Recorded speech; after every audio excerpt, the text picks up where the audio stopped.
साथियों, किताबों में हम सभी ने पढ़ा है कि मनुष्य एक सामाजिक प्राणी है।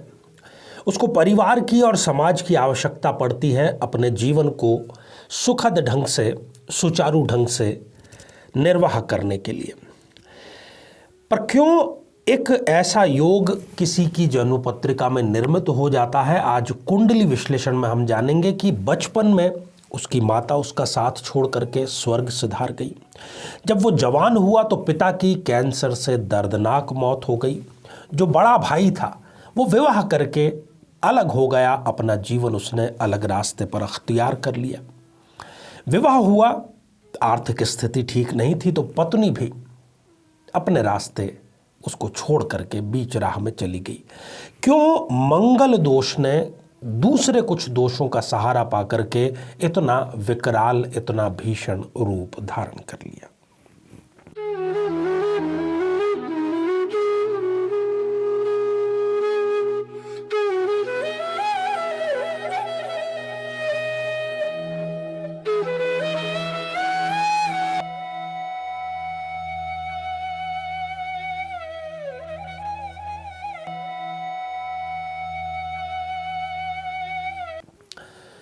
तो मेरे बहुत ही प्रिय और बेहद सम्मानित साथियों, हृदय की असीम गहराइयों से अभिनंदन, बहुत बहुत हार्दिक स्वागत।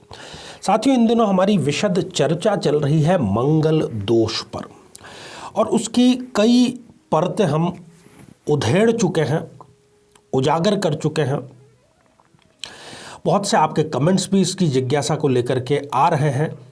तो जब भी संवाद दो तरफा होता है तो बातचीत करने का एक अपना अलग ही मज़ा होता है। साथियों, मैं आप सबकी अटेंशन चाहूँगा एक मकर लग्न की जन्म पत्रिका पर। स्क्रीन पर आप देख पा रहे हैं कि 10 नंबर से ये मकर लग्न की जन्म पत्रिका प्रारंभ हो रही है और जो सिद्धांत मैं आज बतलाने वाला हूँ वो सभी प्रकार की, सभी लग्नों की जन्म पत्रिका पर हम लागू कर सकते हैं। माता, पिता, पत्नी, खास तौर पर यहाँ पर क्यों किसी व्यक्ति को अकेला छोड़ करके चले जाते हैं, पुरुष पर भी ये लागू है। तो हम माता पिता के, पत्नी के जब बात करते हैं तब पुरुष की बात करते हैं। यदि यही जन्म पत्रिका किसी कन्या की हो तो माता पिता और हम पति उसको संबोधित कर सकते हैं। ये एक व्यक्ति विशेष की जन्म पत्रिका है। तो यहाँ पर पिता की यदि हम बात करते हैं तो पिता के भाव के जो लॉर्ड हैं शुक्रदेव, वो नीच राशि के होकर के बैठे हैं। माता के भाव के जो लॉर्ड हैं मंगल देव, वो भी नीच राशि के होकर के सप्तम भाव में विराजमान है। और पत्नी का जो भाव होता है सप्तम भाव, उनके भी जो लॉर्ड हैं चंद्रमा, वो भी नीच राशि के होकर के विराजमान है। कहने का अर्थ ये कि माता, पिता और पत्नी, इन तीनों भावों के लॉर्ड नीच राशि में जाकर के विराजमान हो गए हैं और यही कारण है कि इनको इन तीनों का बिछोह सहना पड़ा। साथियों, सबसे पहले बात करेंगे हम मंगल देव की। मंगल हालांकि इस जन्म पत्रिका में एक समग्रह है, ना योग कारक है ना मारक है, परंतु समग्रह है। परंतु वो जाकर के नीच राशि के सप्तम भाव में बैठ गए हैं, जहाँ पर कि आप 4 नंबर का अंक लिखा हुआ देख रहे हैं। तो माता के भाव का लॉर्ड होने के कारण मंगल देव जो हैं बचपन में ही इनकी माता को छीन लिया। जब ये शायद 1.5 या 2 वर्ष के थे तभी इनकी माता जी जो हैं वो चल बसी थी। साथियों, मंगल इस जन्म पत्रिका में लाभ भाव के भी लॉर्ड हैं और लाभ भाव जो है उससे हम बड़े भाई बहनों का निर्धारण करते हैं। तो बड़े भाई बहनों की बात करें तो इनके जो बड़े भाई हैं वो भी इनको अपना स्वयं का विवाह संपन्न करके छोड़ करके चले गए, अलग वो अपनी घर गृहस्थी करके चले गए। सप्तम भाव में ही मंगल बैठा होने के कारण इनको एक प्रबल रूप से मंगली जातक बनाया। कुंडली इन्होंने ठीक से मिलाई नहीं थी विवाह के पहले। तो विवाह के बाद ही इनकी जो आर्थिक स्थिति है वो लगातार धराशायी होने लगी और जो पत्नी है वो उन्होंने इनका साथ नहीं दिया और इनको बीच मझधार में ही छोड़ करके वो चली गई। मंगल की जो चौथी दृष्टि है आप देख रहे हैं कि वो पिता के भाव पर पड़ रही है और वो सम्मान की हानि का भी भाव है या सम्मान प्राप्ति का भाव है। तो नीच के मंगल की जब कर्म भाव पर दृष्टि पड़ी, सम्मान के भाव पर दृष्टि पड़ी, तो चौतरफा इनको सम्मान की हानि और अपमानजनक स्थितियां ये सब कुछ सहन करना पड़ा। मंगल देव की जो 8वीं दृष्टि है वो पैतृक भाव पर पड़ी, तो उन्होंने पैतृक संपत्ति में से एक रत्ती भी इनको प्राप्त नहीं होने दिया। साथियों, बात करते हैं शुक्रदेव की। शुक्रदेव इस जन्म पत्रिका में पिता के भाव के लॉर्ड हैं, कर्म के भाव के लॉर्ड हैं, परंतु वो 9वें भाव में जाकर के नीच राशि के कन्या में विराजमान हो गए हैं। तो धर्म के भाव में विराजमान होने के कारण इनको धर्म से विमुख कर दिया। कई बार ये ऐसी बातें करते हैं कि भगवान का कोई अस्तित्व नहीं है। कुल मिलाकर के ये एक नास्तिक हो गए और ये स्वाभाविक सी बात भी है, क्योंकि इतने अधिक दुख एक के बाद में एक सिलसिलेवार यदि मिलना शुरू हो जाए तो अच्छा खासा व्यक्ति भी नास्तिक के पथ पर चल सकता है।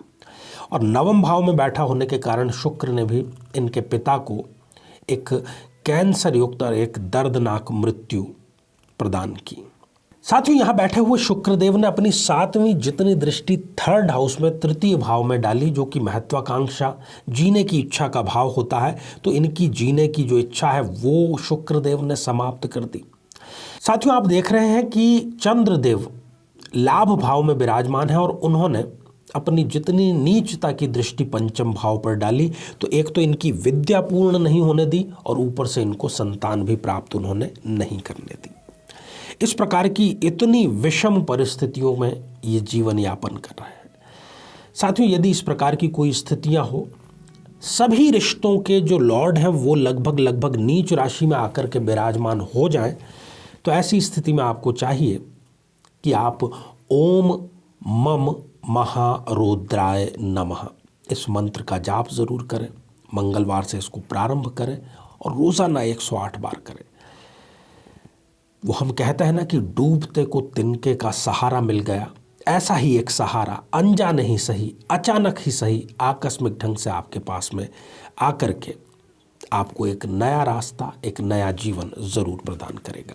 जीवन में किसी समस्या का सामना कर रहे हैं, जैसे कि शादी में देरी होना, पति पत्नी में मनमुटाव या तलाक तक की नौबत आ जाना, संतान का प्राप्त न हो पाना, नौकरी या धन प्राप्ति में बाधा आना, जीवन के प्रत्येक क्षेत्र में किसी न किसी प्रकार की बाधा आना, तो आज ही अपनी जन्म पत्रिका का संपूर्ण विश्लेषण करवाएं और पाएं समस्या से सदैव के लिए मुक्ति। तो आइए साथियों, अब हम बढ़ते हैं आज के हमारे कमेंट के चरण की ओर। साथियों, पहला ही जो कमेंट है ये शकुन शरण जी ने लिख भेजा है और आपने लिखा है, परम पूजनीय, परम आदरणीय, प्रातः स्मरणीय परमहंस स्वामी जी आचार्य चंद्रकांत, सादर प्रणाम। आचार्य जी, आज के कुंडली विश्लेषण को सुनकर मनोदशा बहुत ही अजीब हो गई। कैसे औरतों को शोषित किया जाता है, स्त्री कितने समर्पण भाव से सब देती है और उसे मिलता है तो केवल धोखा। आचार्य जी, आपका आशीर्वाद सदा बना रहे ऐसी कामना है। अनंत कोटि नमन व वंदन स्वीकार करें। बहुत ही सुंदर और एक मार्मिक कमेंट के लिए आपका बहुत बहुत साधुवाद। आशीर्वाद हृदय की असीम गहराइयों से। साथियों, अगला कमेंट माय स्वीट फैमिली इस आईडी से आया है और आपने लिखा है, गुरुजी नमस्कार, कुंडली में 3rd हाउस में विष दोष है तो उसका उपाय बतलाइए। देखिए, विष दोष का सर्वाधिक कारगर और आसान उपाय है कि आप शिव जी की आराधना अधिक से अधिक करें। ढेर सारी आपको शुभकामनाएं। अगला कमेंट छाया त्यागी जी ने लिख भेजा है और आपने हमारे द्वारा पूछे गए प्रश्न का बिल्कुल सही और सटीक उत्तर दिया है, पद्म काल सर्पयोग। तो इसके लिए छाया त्यागी जी आप भी बहुत बहुत साधुवाद और धन्यवाद के पात्र हैं। तो साथियों, आज के लिए केवल इतना ही और इसी मंगल कामना के साथ में कि आप सभी स्वस्थ, समृद्ध और शांतिपूर्वक जीवन व्यतीत करें। नमस्कार।